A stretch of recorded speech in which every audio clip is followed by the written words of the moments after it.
So if you're planning a cruise to Alaska and wondering if Celebrity Summit is the right ship for you, well, we've got you covered because we just got back from a 7-day northbound cruise from Vancouver to Seward, Alaska on the Celebrity Summit. And so we're gonna break down everything you need to know, from the rooms, the food, the entertainment, and who the ship is for, and who may want to pick a different ship. So without further ado, let's go ahead and get into this week's video where we review the Celebrity Summit. Cue the intro. What's up, YouTube? Trevi from the Adventure Buddies, the modern travel family, bringing you another video filled with tips, tricks, and inspiration to make sure you maximize your next family adventure, like we always do here at the Adventure Buddies. So if this is your first time on the channel, I'm Matt from the Adventure Buddies, and welcome. We're a family of 5 and we travel all over the world, and we share travel tips and honest reviews. And so this is gonna be our full review of the Celebrity Summit cruise. And so this is gonna be part 1 of our Alaskan series. And so if you wanna see that full itinerary review, that's gonna be the next video coming. So make sure you hit that subscribe button so you don't miss out on part 2. So let's go ahead and get into this ship review. So before I get into our experience with boarding the ship, let me give you a quick rundown or overview of the Celebrity Summit itself in terms of its ships and its capacity. So the Summit is a Millennium-class ship that launched in 2001, but it's gone through Celebrity's Revolution refurbishment. So again, the interiors are gonna feel fresh and well updated. And so this ship is gonna be one of the smaller ones. It's gonna carry just over 2,000 passengers with about 1,000 workers on board. So again, much smaller than today's mega ships that are gonna carry well over 5,000, or like the Wonders of the Seas that was pushing 8, 9, maybe even 10,000, probably not, but 9,000. So if you wanna see that full review, click the link above here. So again, though, remember that the size of the ship actually has its advantages in Alaska, and it's one of the reasons why we chose this ship particularly. So being that it's a smaller ship, that means it can sail through narrow passages and dock in ports that larger ships sometimes skip, like Sitka or Icy Strait. And so it also creates a more intimate vibe on board, I would say. And so it's gonna be less crowded, easier to get around. And we found that it was actually very relaxing compared to some of the mega ships that we've been on. So the Summit usually sails Alaska in the summer months, running one-way routes between Vancouver and Seward, like the ones we took. And then in the summer, it will head back down. And then in the off season, it will oftentimes reposition to the Caribbean for those shorter tropical itineraries. So with that context in mind, let's go ahead and talk about the embarkation process on Celebrity Summit. So we flew into Vancouver the morning of the cruise. It's risky, I know, and something we normally don't do and or wouldn't recommend, but we took the first flight out of LAX and landed around 9 a.m. We were able to drop off our bags at the ship terminal, and then we even had a couple hours to explore the city before we boarded at about 1 p.m. Here we had time to go to Stanley Park in Vancouver, which is one of the highlights that we wanted to see. We decided to take a horse-drawn carriage ride through the park before heading back on board to Celebrity Summit. So in particular, the boarding process was incredibly smooth. Again, you print out your actual luggage tag. I encourage you to do that. Staple that on your luggage, and then you just drop that off. We felt that security was super quick. The check-in process for getting your cruise cards had no lines. And again, we were on that ship within minutes. And so honestly, it was probably one of the smoothest embarkation processes we've ever had. Also, maybe because this was one of the smallest ships we've ever been on.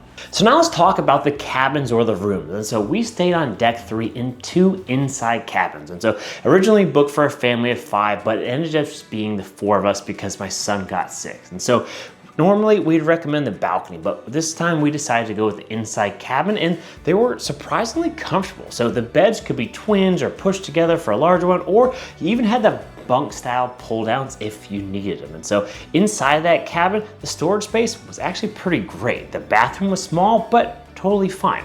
We had good showers, water pressure, and our room attendant kept everything spotless. And so every time we turned around, our room was made up. So super impressive there. So in quick summary, what we loved about the inside cabin was that it was pitch black. And so you could actually sleep despite Alaska's 18 hours of daylight. So being in the midship meant less motion, so nicer for some of those rougher days. And honestly, at under $700 per person, it was a great value. However though, if you are considering whether or not to splurge on a balcony, we would have to say yes, Alaska is the itinerary where a balcony really shines. But if it's between the balcony or spending the extra money on excursions, we'd still pick the excursions every single time. Because again, we thought that there's plenty of public space for viewing the scenery up on the main deck, and again, we barely spent any time in our cabin during the entire 7 days. So next, let's move on to the food, and this is where the Celebrity Summit surprised us here. So they had the Ocean View Cafe, which was their buffet, and was probably the best buffet we've ever had on a cruise. So it was set up with a 360 style, so it wasn't just the same options mirrored on either side like most cruise buffets we've seen out there. So the food was actually really good. So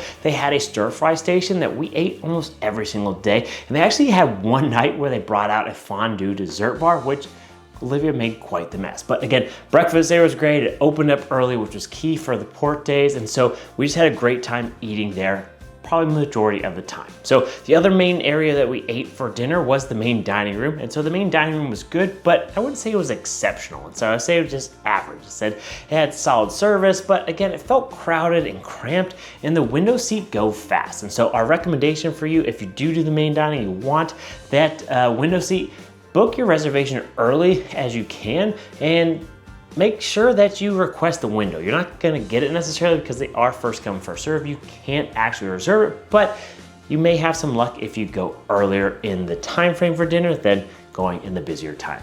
And so then they did have a few casual eats, not many, but there was a poolside grill that had good burgers and hot dogs, and you could eat by the pool, which was nice. And so there was an extra charge gelato bar, but we were reluctant and didn't try that. And so here's our final take on Celebrity's food. So Celebrity's buffet, we would say beats Carnival's, but Carnival still wins for casual specialty spots like Guy's Burgers or Shaq's Big Chicken. If you want to see our full review on the Carnival ratings, click the link above here. So if you are a foodie, Summit does offer specialty dinings like the Tucson Grill or Sushi on 5. And so again, we skip these because they're extra. We're not big foodies, but again, there are options out there if you are. So we oftentimes go for the free food and eat plenty of it, but that's just our style. I'll let you decide how you want to do yours.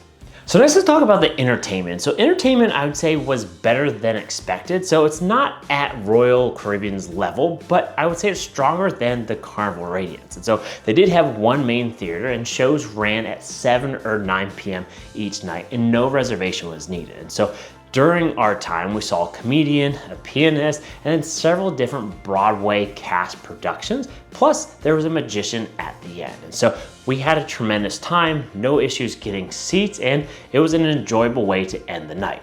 And so speaking of nightlife, in the Sky Lounge, they did have silent discos, country line dancing, live bands, and just a lot happening at night. So music seemed to be happening all over the ship in the smaller venues. And so while the Celebrity Summit, I would say, is a party ship, there's always something to do in the evenings. And so by using your app, you could easily find what was going on and where that was located on the ship. So next, let's talk about the amenities and pools on the ship. And so Summit has a nice mix of relaxation spaces. And so the first one we'll talk about is called the Solarium. And so this is an indoor adults-only pool with hot tubs and a heated pool that then later opened up for the kids to enjoy. So this was actually one of our favorite spots, especially in the cool or rainy weather, and because the pool was actually heated. So we oftentimes hopped in there when it was too cold outside. However, outside there's 2 main pools and 4 hot tubs, which made it easy to get into. And maybe that's thanks to the older crowd on the ship, or maybe because of the actual weather, no one wanted to get in the water. But for us, we actually love sitting in the hot tubs with the cold Alaskan air around us. And so those 2 outdoor pools though are not heated, and Olivia did bring me into there, and while it was cold, it was somewhat bearable. On top of the pools, they also had a sports court for basketball, pickleball, tennis, and they had several different ping pong tables. On top of that, they did have a full spa with a full spa menu and an actual pretty nice sized gym with all the weights, machines, and spin bikes one could use, as well as a full yoga studio. But again, we didn't end up using that because, well, I guess we're on vacation and on a cruise where we just came to eat. So comment down below if you work out while you're on vacation.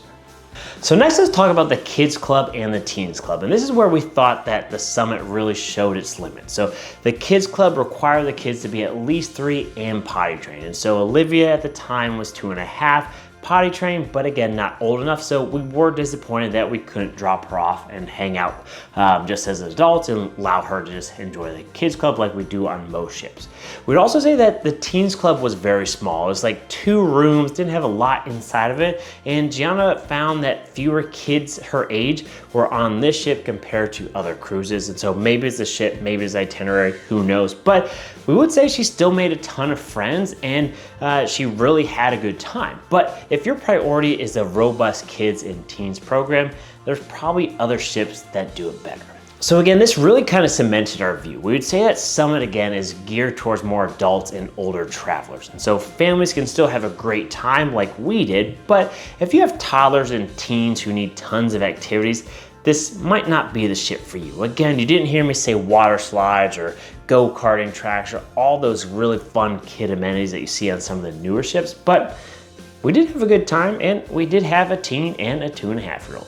So next let's talk about the customer service. And this on the opposite side was where we felt Summit truly excelled with that customer experience, and assume that's all Celebrity cruise ships. So honestly, this is some of the best customer service we've ever had. So the crew we felt went above and beyond. So a couple examples of that. The head chef made Olivia her own sprinkled donut when there wasn't anything that she liked. Another crew member actually built a relationship with her and ended up giving her a small cruise teddy bear here at the end of the cruise. And then one of my favorite stories, when we told her if she ate her dinner, she'd get ice cream.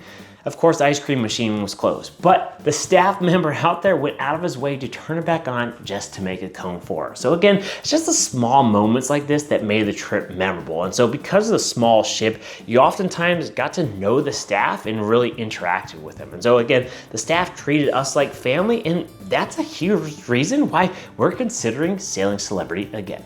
So in summary, who is the Celebrity Summit for? So if you want that smaller, more intimate ship with a great service, solid food, and a relaxed atmosphere, this ship is for you. It's ideal for couples, adults, and families who don't need those water slides or giant kids club. And so then if you are traveling with toddlers or teens and looking for the big ship thrills, you might want to look elsewhere, maybe the Norwegian Bliss, or there were some other ones out there. But we will say that this was the perfect ship for the Alaskan itinerary that we went on. Again, it's a smaller ship that allowed us to go in the inside passage and stop at more ports. And so we spent almost every day at a port versus having multiple sea days like some of the other itineraries. And so that was a big decision in us selecting this itinerary and this ship.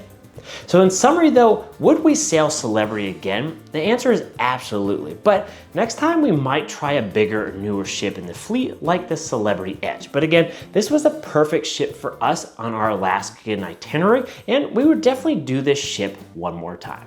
And so there you guys have it, our full review on the Celebrity Summit. And so if you're considering this ship for Alaska, I really hope that this helps paint that picture for you and what's it like really on board. In our next video, we're gonna walk you through the full 7-day itinerary, every port and the excursions that we did. And trust me, there are some really cool ones. For instance, we took a helicopter up to a glacier to go dog sledding, or we saw the infamous bubble net feeding from the humpback whale. So you're not gonna wanna miss out on this one, so make sure you hit that subscribe button so you don't miss out on part 2. And so if you like this video, please make sure you give us that big thumbs up, because that's gonna help push this out to more people like you. And so there you guys have it. I'm Matt from the Adventure Buddies, and remember, life's an adventure.